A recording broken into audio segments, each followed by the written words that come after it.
La parole est à Madame Claudine Schmitt, que j'invite à être aussi respectueuse du temps de parole accordé. Merci Madame la Présidente. Monsieur le Ministre, Madame la Présidente de la Commission, Madame le rapporteur, chers collègues. Après les interventions de mes collègues, je me consacrerai à l'article 15 de ce projet de financement de la sécurité sociale. Il a déjà été décrié par plusieurs d'entre eux, dont le président Bernard Accoyer et Jean-Pierre Barbier.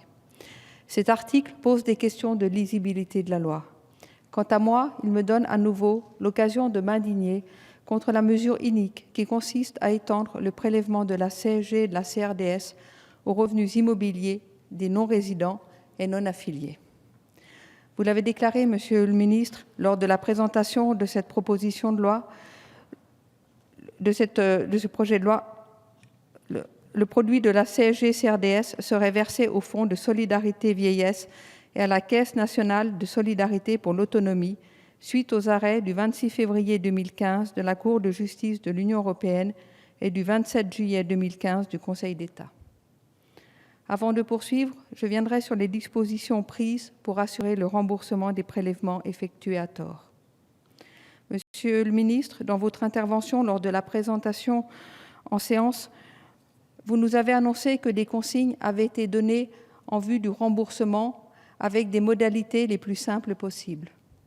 Or, nous ignorons encore quand ces consignes seront connues du contribuable et par quelle voie, puisque ma lettre est restée sans réponse. Ah, bien, merci, mais pourtant je vous ai écouté avec beaucoup d'attention.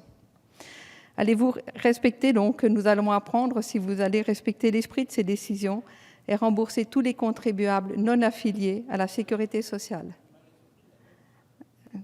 Je ne peux imaginer qu'il en soit autrement, Monsieur le Ministre. Pour en revenir au texte en discussion, le gouvernement estime pouvoir contourner les décisions de justice en affectant la recette de la CSG à des prestations non contributives. Or, le principe d'unicité de législation s'applique à toutes les législations nationales relatives aux branches vieillesse, comme le précise l'article 3.1d du règlement 883/2004. Dès lors, le fait que les prestations sociales soient contributives ou non contributives est inopérant. De plus, par ce texte, vous complexifiez encore le PLFSS et augmentez son illisibilité. Par ailleurs, en substituant de la CSG fléchée à de la CSG affectée, l'article met un frein à la mobilité des capitaux. En effet, uniquement les résidents en France peuvent bénéficier du Fonds de solidarité vieillesse ou de la Caisse nationale de solidarité pour l'autonomie, les dispositifs d'assurance sociale non contributifs étant territorialisés. Le mode de financement des dispositifs non contributifs doit aussi être posé dans le cadre de la libre circulation des capitaux. Par conséquent, si cette loi est adoptée en l'état, elle engendrera à nouveau un contentieux.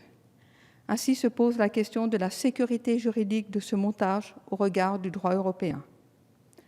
Monsieur le rapporteur en est d'ailleurs bien conscient puisque dans son rapport, il écrit « La solution retenue par le gouvernement semble donc, en première analyse, compatible non seulement avec la lettre du règlement, mais également avec l'interprétation que pourrait en faire la Cour. Il semble, l'interprétation que pourrait. Nous savons tous ce que cette rédaction signifie.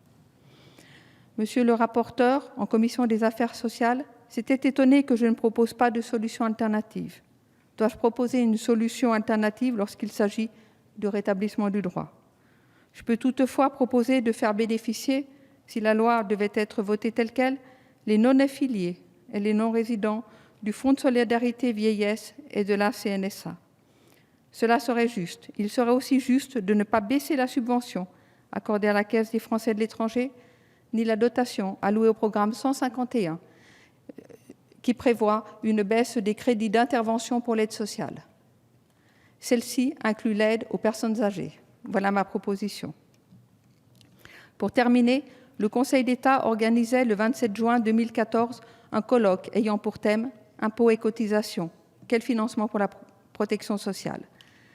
Ainsi, la Haute Autorité administrative considère, comme mentionné dans son dossier, qu'un prélèvement symbolise le caractère ténu de la frontière entre impôts et cotisations dans le système de droits et devoirs actuels. la CSG qualifiée d'impôt, mais qui n'est due, en application de la jurisprudence de la Cour de justice, que par les personnes bénéficiant du système de sécurité sociale française. De plus, dans la mesure où cet article affecte la CSG, j'ai terminé, Madame la Présidente, sur les revenus du capital à des prestations sociales non contributives, cette mesure s'apparente à une première étape vers la fusion CSG-impôt. Une telle décision est du ressort du PLF et non du PLFSS. Voilà, comme vous le comprendrez, je déposerai des amendements sur cet article. Je vous remercie. Merci. La parole est à Gérard Sebaoun pour le